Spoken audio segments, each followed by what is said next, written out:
This is why you need to pray before going to work. In the heart of Lagos, Nigeria, where the air smells of crude oil and ambition, a young man named Harvey stepped into his dream job at Prime Oil Limited. For him, it was more than a job, it was a lifeline. A chance to escape poverty, to make his family proud. But little did he know, beneath the shiny surface of this corporate world lay a darkness that would test his faith, his courage, and his very survival. Harvey, dressed in a crisp white shirt and black trousers, walks into the office. He's greeted by his colleagues, but their smiles feel forced. Why does the office feel cold as a mortuary? Please, let me not think about irrelevant things now, he said to himself. He then meets his boss, Mr. Bello, a stern man with a mysterious aura. Bello welcomes him to the company but gives a cryptic warning. Harvey, welcome to Prime Oil. Here, we value loyalty above all else. But remember, some decisions are not yours to question, he said. Harvey nods, confused but eager to impress and still overwhelmed by the joy of the new job. Days turn into weeks, and soon Harvey begins to notice strange things. Workers who speak out against certain decisions suddenly fall ill or disappear. Rumors spread about a handshake that paralyzes people. One day, his colleague, Henry, who noticed Harvey wasn't used to the system and needed to be warned before something happens to him, confided in him. He said, Harvey, have you noticed what's happening here? If you go against the circle, they can go through any length to ensure you don't survive here. In worst cases, the demon that paralyzes people can be invited to the office, and it only takes one handshake to finish the person. Harvey laughed nervously and said, Please, Henry, stop with all this film trick. Have you seen anybody get paralyzed with just a handshake?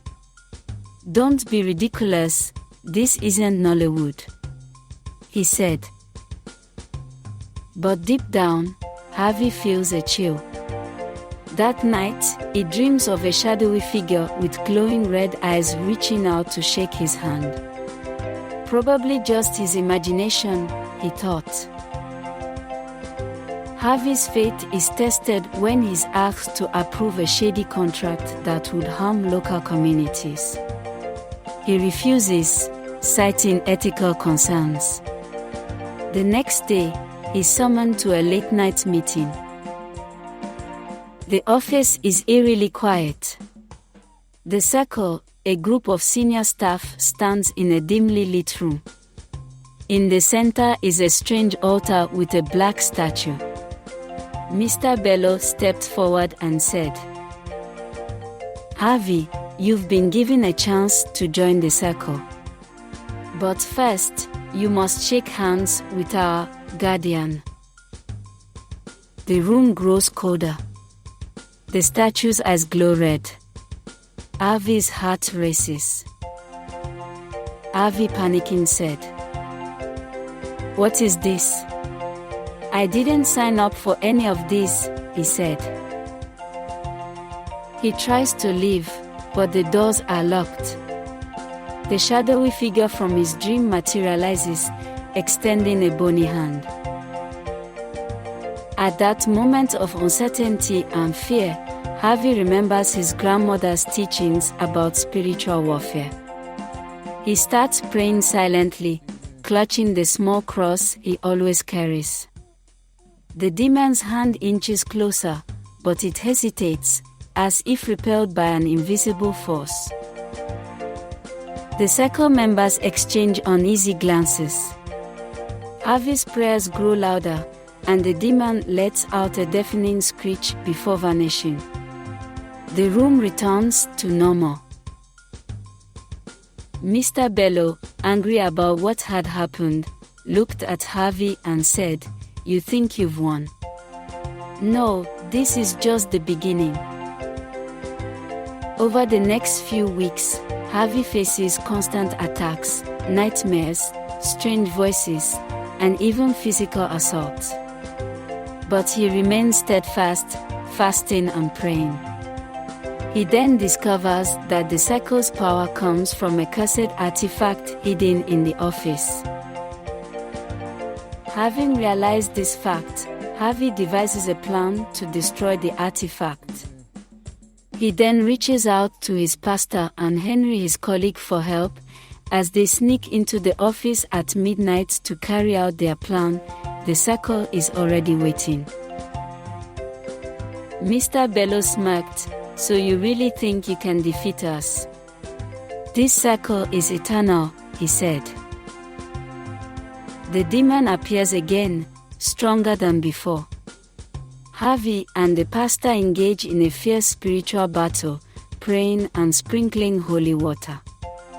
The artifact begins to crack, and the demon lets out a final, ear-splitting scream before disintegrating. The circle members collapse, their power broken. Harvey and Henry are hailed as heroes, but Harvey knows the real victory came from God and his faith in him. He then told his colleagues and others present. He said, "Life is spiritual, and sometimes the greatest battles are not fought with weapons, but with prayers and unwavering belief in God." Emeka walked away from the office, a free man. In a world where darkness often seems overwhelming, light will always find a way to shine. Harvey's story is a reminder that no matter how powerful the forces against us may seem, faith in God and courage can conquer all.